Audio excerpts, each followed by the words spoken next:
3 ve 4 numaralar dramatikler arası sadece 1 metre mesafede olacak şekilde yakın kol düzenine geçecekler. Simitlere karanlar. Her şey son miniklerinde. İnanın dağ kesiyor. Şimdi de isterse geçiyor. Şimdi. Neresinden bakarsınız bakın, ay yıldızlı bayrağımızı göreceksiniz.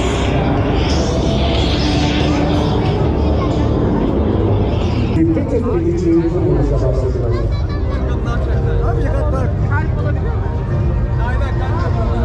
Evet, başta Gazi Mustafa Kemal Atatürk olmak üzere tüm kahramanlarımızı sahip edilmeleri alıyor.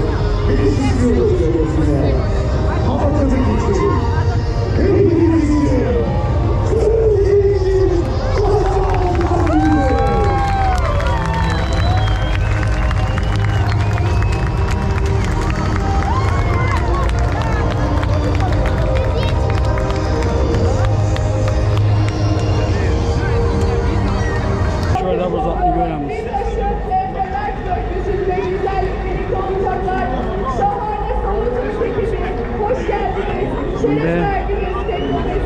Samba, ağında küçükken samba. GoPro koyalım yerim var ki.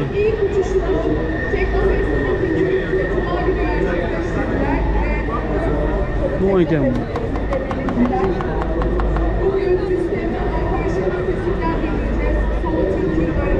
Yaxşı, yep yok.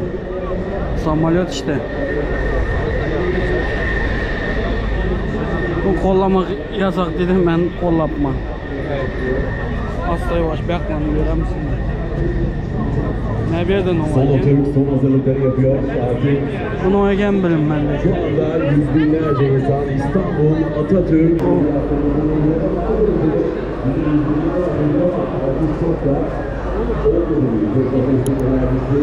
Daha yüksek olacaktır. Ne diyorlar?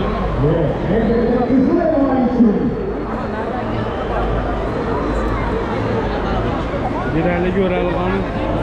O var egen bir.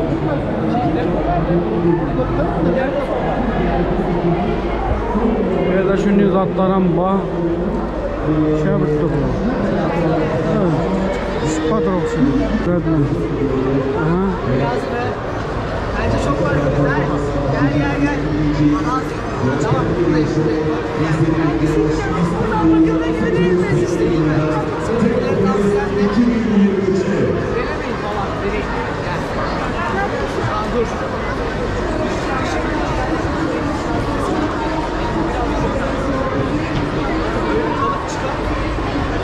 Aşağıya bak.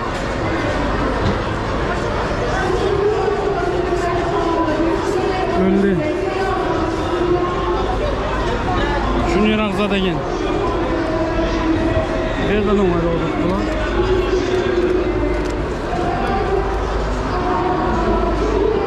Maşin uzat becerebilir.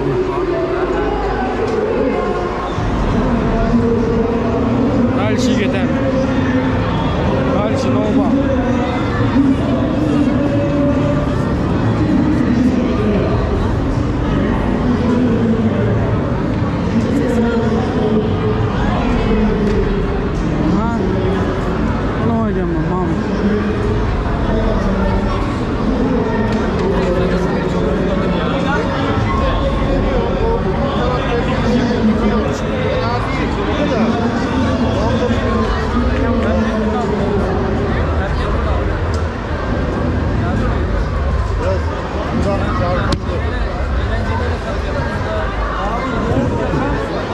Katılacak şimdi. Belki canlanır. Eyvallah kolay gelsin. Bir de raketam nova.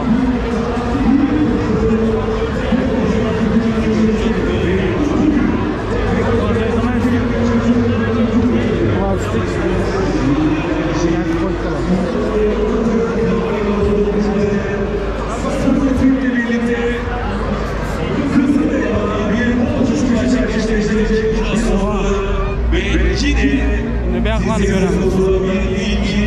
gerçekleştirmiş hastasındayım. İstanbul semalarında yerini aldı ve biraz sonra Solo Türk pilotu komutanımız Emre Mert'de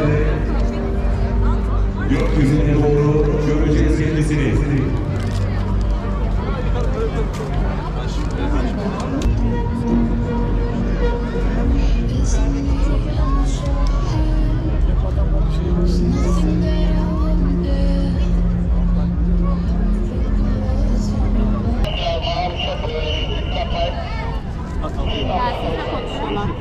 Ne bir yerde vertolyot yanına hiç kim gelmedi daha. Hem adam bir andayken ama.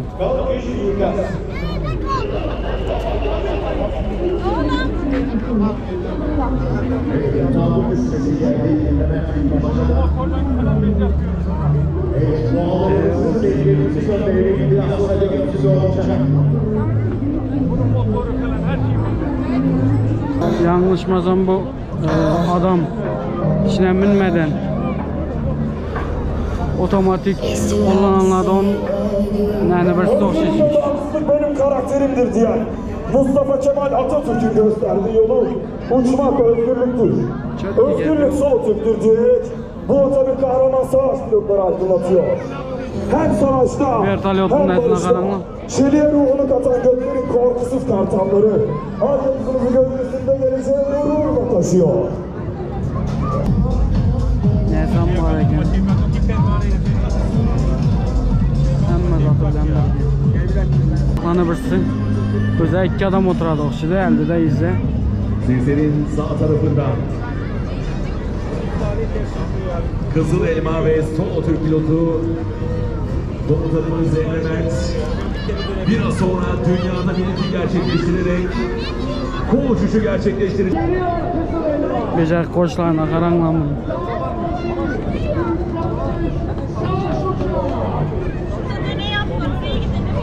Becer koçtular.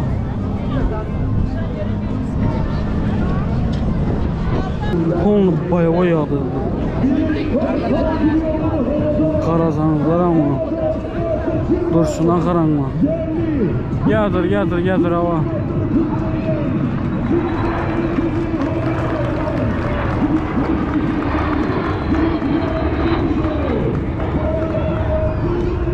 Bu vertolyot yam oldu bu arada gene bu.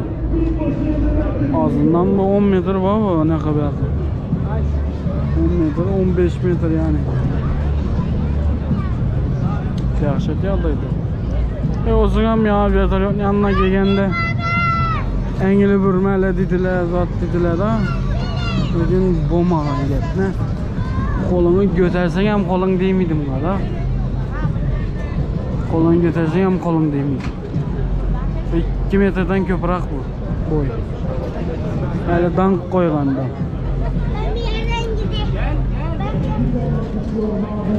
Dank koyganda 2 metreden yukarıda durdu da. Kellen apşım değil miydi? Hani şimdi bir normal benim ne adam normal yürüyende değil miydi? Hesap bu muydu yani? Birden emine ne bayne? Bu yanlışmasam bu ne? Desantlanıki. Desantlamı nedir? İşte bayağı oy. Paraşütle şakasın abla da. Şimdi bola koymasa.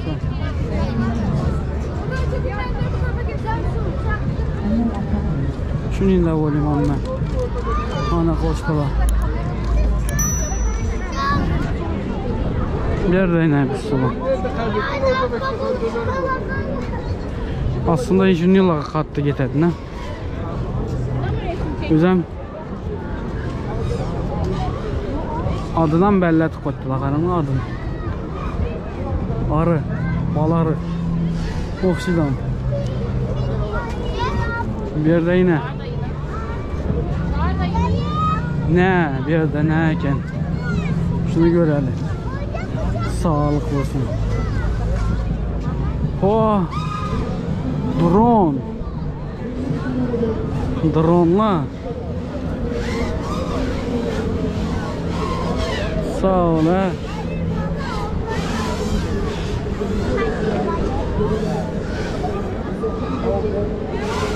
Drone'la o problem edediler.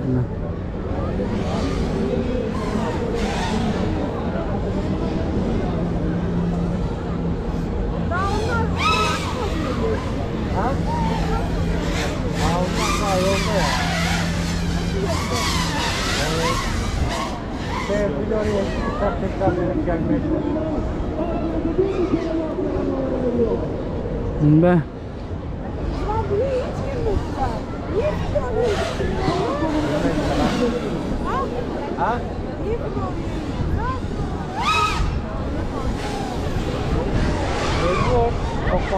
Yaman kattı gidedi bulan. Uğuy. Uğuy.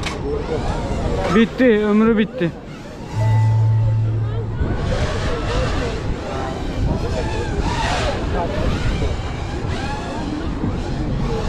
Bir tanesinin ömrü bitti.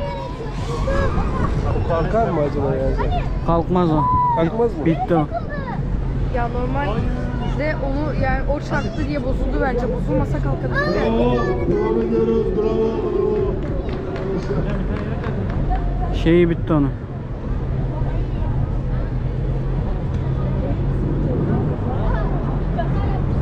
Vay be. Heyecanla.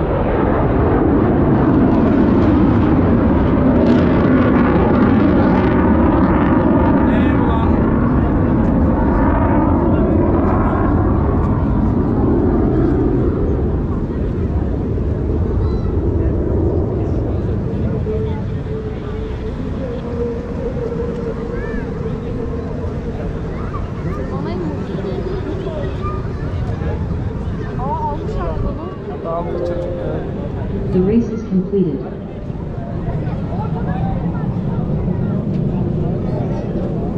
Up next, race number 6. Şunu yarak işte TPS verin. segment 6 of 9. Asla yavaş gidip yaptı. Onu drone uçuradılarken bir yerde. Festival işte drone yarışması gidip yaptı. Gördüğünüz bir düştü yere.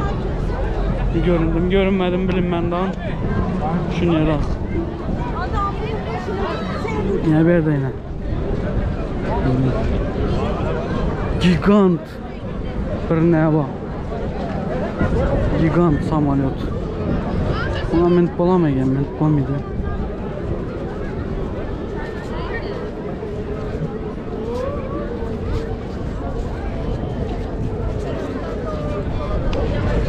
Depçek oldum da hep olmadı. Sağ ol yine sana taptırdık daha bu. Kolay gelsin. Selamünaleyküm.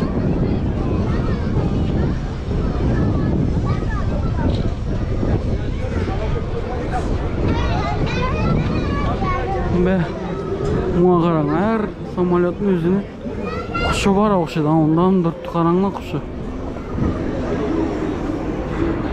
Yağmurlara karanlık.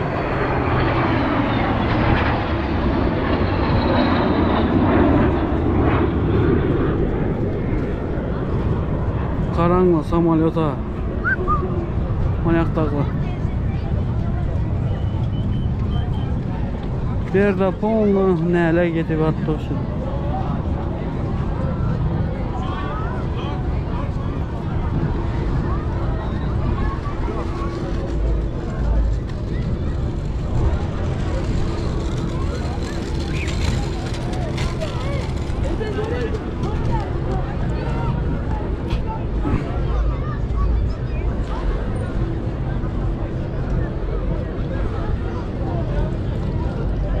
Kanki.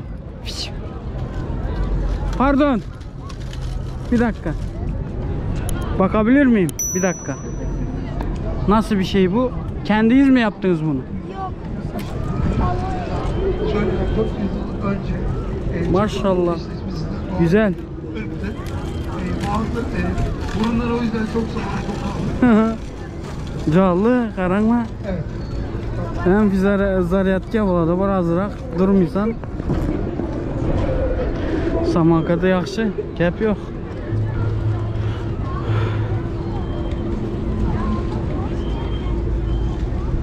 Birden ola gidip attı ekan. Onda bir su tuttum ha oxşap. Sallanıp. Ağaçtan. Karanlığından. Ola gidip attı ekan bir yerde. Samolyotla.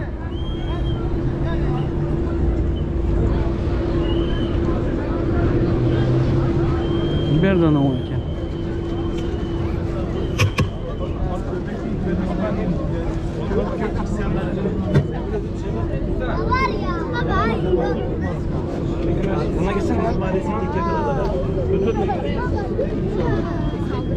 Komuta göre hareket edeceğiz.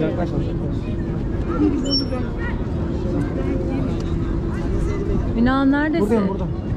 Sen şey yap. Otur. Sen de sev gidelim hadi. Sen de sev gidelim. Otur öyle. Sadece otur. Bekle.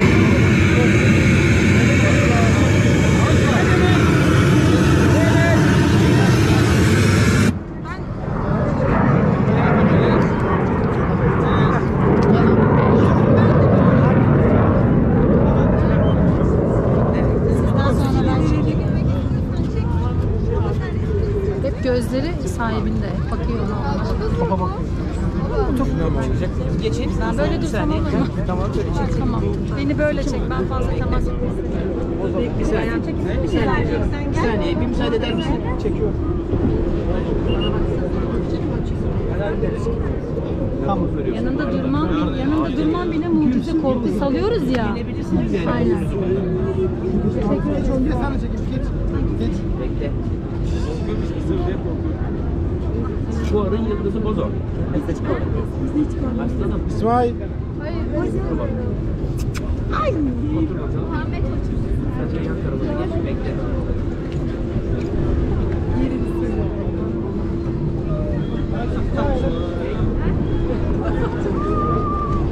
Ben şimdi. Bozo. Bekle. Bozo. Sizi öper, hiç affetmez. Hiç affetmez, o da sizi öper. Bekle. Ama biz fotoğraf çekilecektik. Buraya gel, Gel. yerine. Gel. Hadi gel. Buraya. Dur, bekle. Tamam mıyız ya? Hadi görüşürüz. Hop. Aferin sana.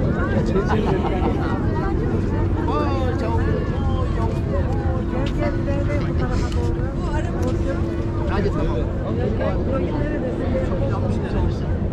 Bu ve bir tane kardeşim var. 11. Şöyle. Uzun. Benim için olduğu yer. Mustafa. Köpekleri yok. Şeyi kasa alayım da orada vereyim suyu ya. Su yok ya burada. Senin arabası var. Benden hatta. Imajına qaran lan. İşte becer koydular uzatmadan. Var. Faruk abiye bak. Deli olan. Tamam beyiz. Tamam. Bu ismi ne bunun? Pompalı. Pompalı mı bu?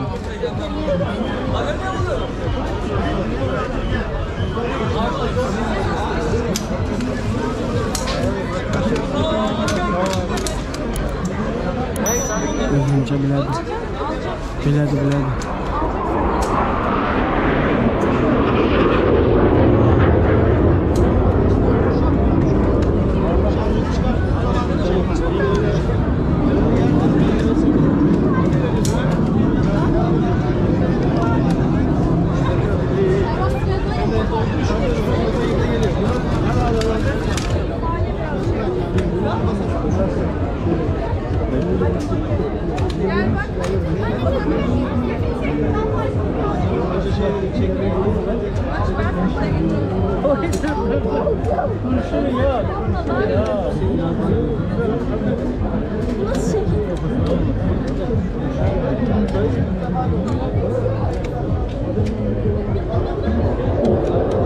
Nasılsın mesela?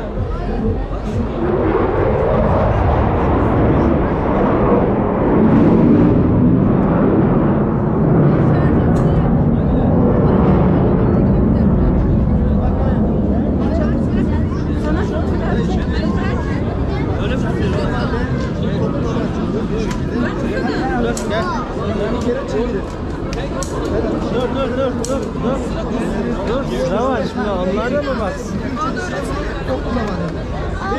Dur. Ne oldu? Tamam.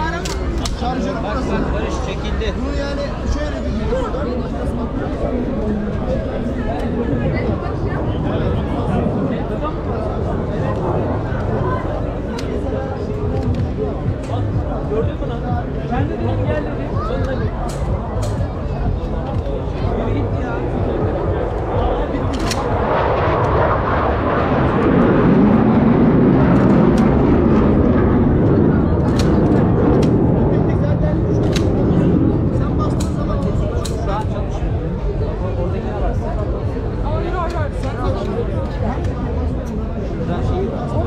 Bunun içindeki iğne buradaki kapsülü arkasına, merminin arkasındaki kapsülü dokunup ateşlemesini yapar. Ateşlemesini yaptıktan sonra buradan devam. Bana da öğretsene. Tutacaksın mı? Ne? Abi sen daha demin ne yaptın? Bu? Olur mu?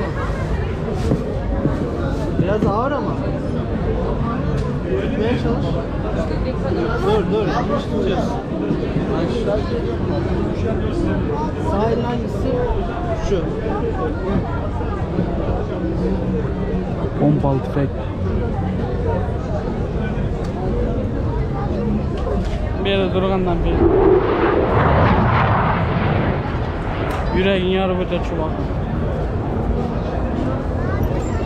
Bam bam. Ne böyle bir zıtla bu oyunla lakin oynatmaya koydular. Ben düşünmedim hiç zaten. Bir yerden bir zıtla bu oyunu. Ha tamam biliyorum ben onu biliyorum. Çöttü.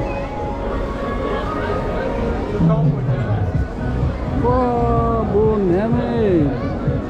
Yarış nesi mi? Hava yarış maşını.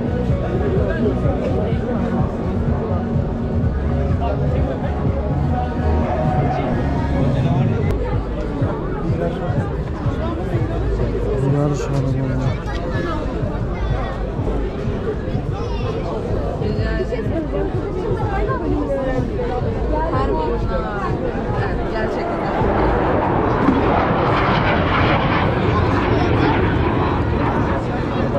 Vallahi gelecek zaman insanlar karşılamayı ama düşün Hadi lan bazı tamam olacak.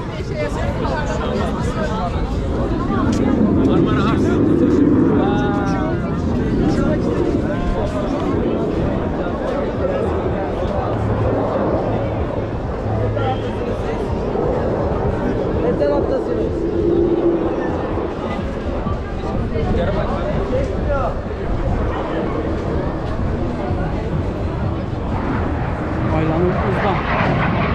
Kellar gitti. Tamında oturup da içinde bısı. Şey olup da geldi. Bundan bir zatlı bir zat koydular. Bundan 40.000 TL dedi.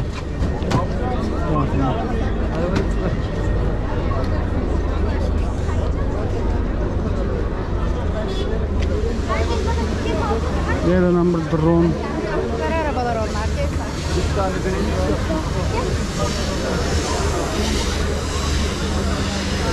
Bunlar karanlık.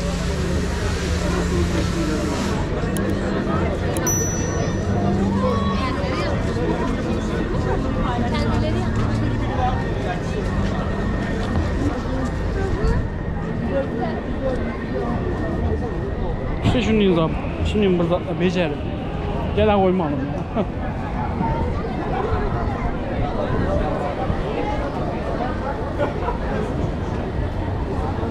Birden buzak taban.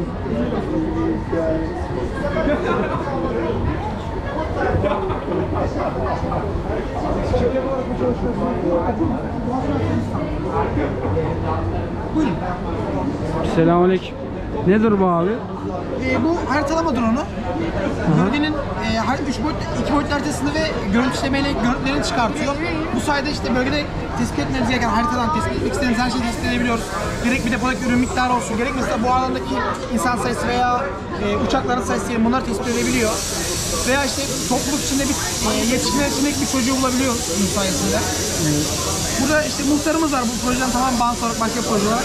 Burada 1,5-2 metre mesafeden kişilerin kalp ritmini, nefes alıp verme hızını ölçebiliyor. Bu sayede sizin gerek deprem bölgesinde olsun, gerek bir askeri operasyon olsun, insanların yaşıyor mu, yaşamıyor mu, durum ne kadar kritik, bunları ölçmemize yarıyor. Onları tespit ediyor yani. Evet, 1,5 uzaktan yapılıyor, 1,5-2 metre. Proje daha geliştirildiği zaman bu 100 kilometreye çıktığı zaman daha da verimli olacaktır. Şu an gösterebiliyor musunuz bir şey? Maalesef. Sağ olun, kolay gelsin.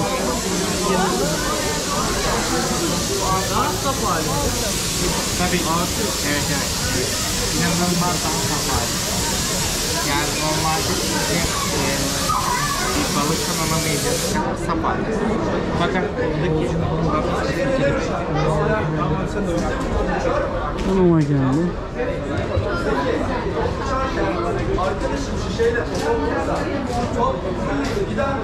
Mikroskop.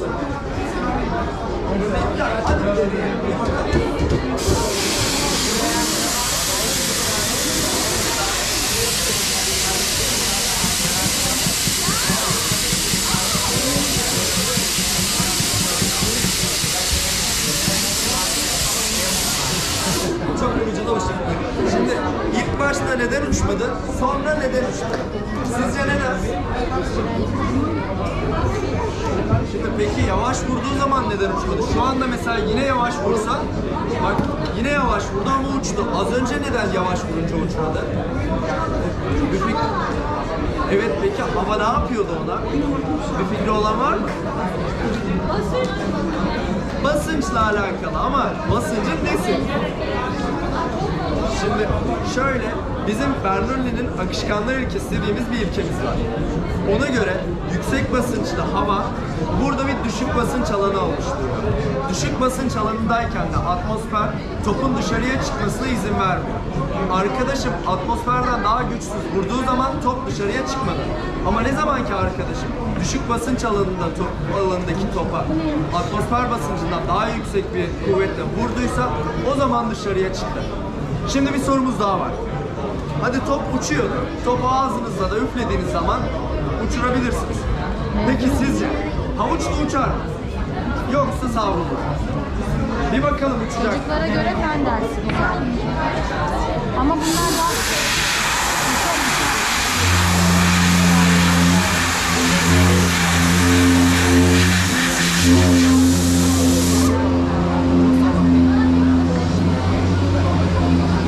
İşte uçardı. Hava olmasa uçardı. Olmasa uçmaydı. Nerede gördüğünüzde geçerin uçkan hava olmasa. Doğru mu? Ne adam? Nerede? Ne şurada fırsatlı göket tuttular. Burada da geldi. Çimli alanlar, taşlı alanlar, ıslak yerler mesela. Şimdi bu nasıl çalışıyor? Buradan hava veriyoruz biz. Bakın buradaki deliklerden hava çıkıyor. Oradan gelişiyor. Şimdi bizim buradaki amacımız ne biliyor musunuz? Normal şartlarda bulunduğumuz yerle onun altına sürtünme çok fazla. Çünkü yerin ve onunla o altına koyduğumuz kımasın sürtünme kat sayısı çok fazla. Ama havanın sürtünme kat sayısı az bunlara kıyasla. Dolayısıyla aşağıya hava verdiğimizde bu ikisi arasında ince bir hava tabakası oluşmuş oluyor. Dolayısıyla sürtünme azalmış oluyor. Asla yok olmuyor bu arada, hala var ama çok azalmış oluyor. Dolayısıyla bir şeyleri kaldırabiliyoruz. Biz burada insanları kaldırıyoruz ama yük taşımak için de kullanılabilir. Şimdi izleyeceğiz. Bakalım çekebiliyor musun Levent hocam? Bir dene. Yok şu an hiçbir şey. Ve Levent azıcık sen güçlüsün. Ben çekemem mesela. Ama eğer çalıştırırsak bakalım rahat çekebilecek miyiz?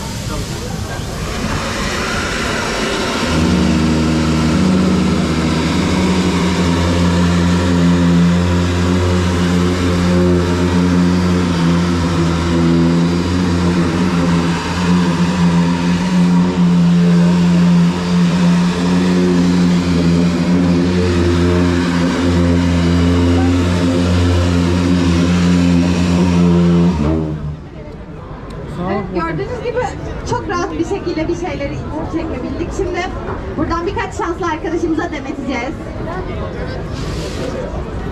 Küçük arkadaşım gel bakalım. Eğlendin.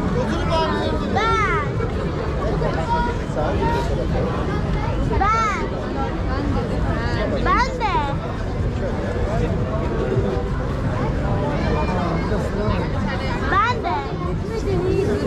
Hazırsak başlayalım. Bu sırada ben size şeyi de anlatayım. Mesela biz bunu manuel olarak iple çekiyoruz yönlendirmek için. Bunu nasıl hiç dokunmadan yani düşünmemeye çalışıyorum. Kendim bildiğim bir yere gidebilir miyim? Evet ama nasıl giderim?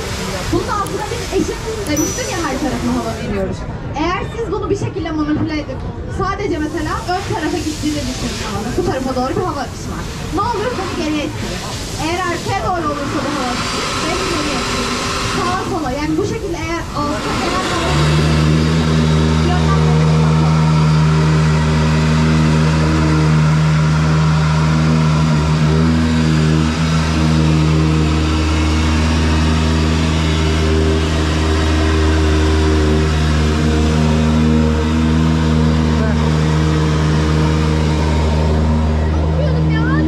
Götele de gel.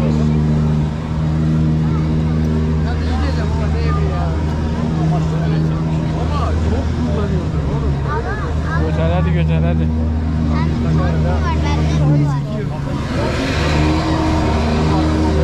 Şimdi başka bir arkadaşım daha alalım. Daha büyük bir arkadaşımız bu sefer bakalım onu taşıyabilecek miyiz? Gerçi seni taşıdı yani. Tabii canım.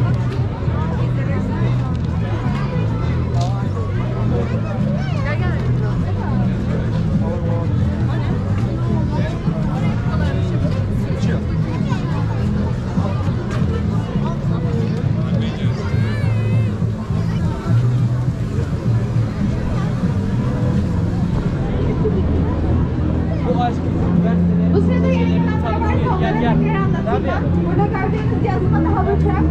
Biz burada sürtünmeyi azaltmayı amaçlıyoruz. Altına hava veriyoruz. Verdiğimiz havanın sürtünme kapasitesinden daha çok daha kat daha az. Dolayısıyla bir şeyleri daha rahat itip çekebiliyoruz. Kaotik Hızak hemen aklımıza gelen başka bir örnek. Neden? Çünkü buzun sürtünme kat sayısı az mesela. Tekerlek kullanamadığımız yerlerde. Küçük çimler hani çok çarpmayacak. Çalı değil ama çim mesela. Hafif taşlık yerler. Çamur mesela. Hani tekerlek batıyor sonuçta. Bu havayla çalıştığı için rahat oluyor. Şurada bir küçük arkadaşım. Gel sana söz vermiştim.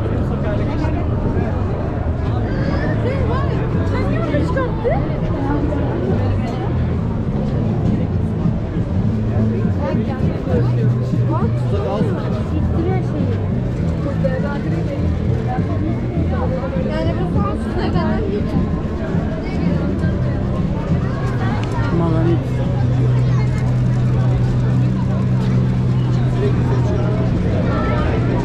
Yak lembek oynap tuttu. Ha, sağlık olsun.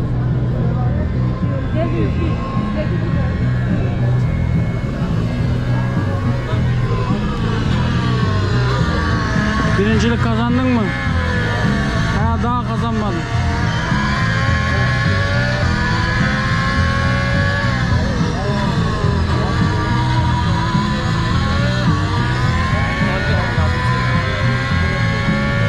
Hazır olup bunu.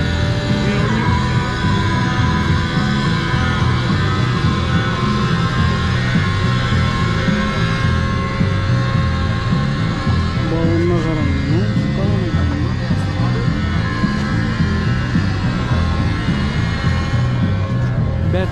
Bet deme. Herkes atladı. Ne verdin bu zatları? Drone.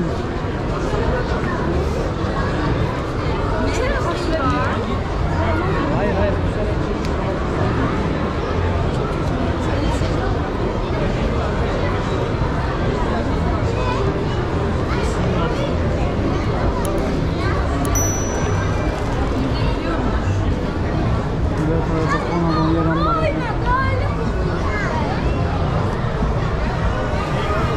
Bet deme.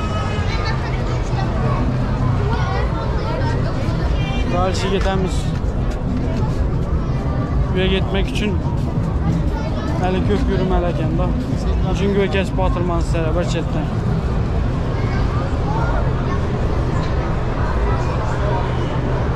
Bir ne ola bak.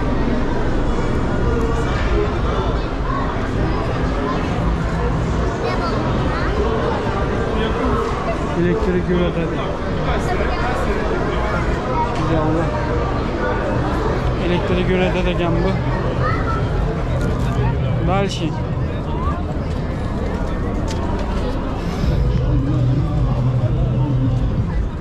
Helikopterimizin gücü ve ataklarını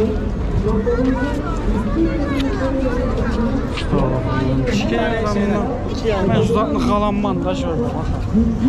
Üldür kalanman şuzatlı. Hayatta. Şöyle kalamıydı o zaten eldine çıkadı o adam da. Eldine çıkadı. Derbi ötediler, kalkıp ötediler. Yol vermediler, silah yok. Şuzatlı kalanman.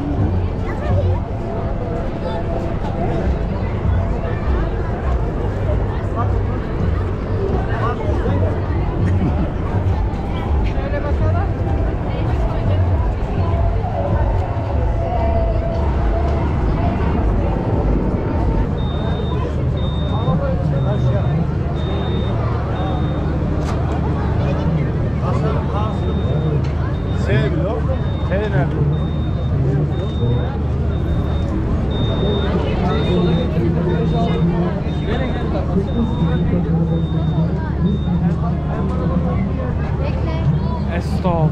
İyi minni şunu çekip durğanda adamla kamera qarab, ha işte yine kamera qarab yürüyor kendine.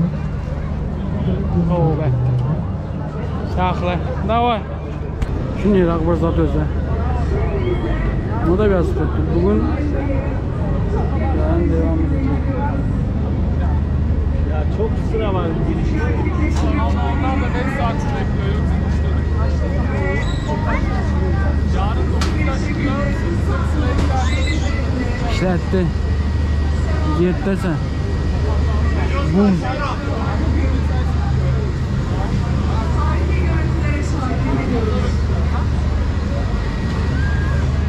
Gece de az, on işte de az. Uzaktan göremiz. Bir güne geçimimiz içine girip uzaktan göremiz. Yaxşı görgenimiz yaxşı.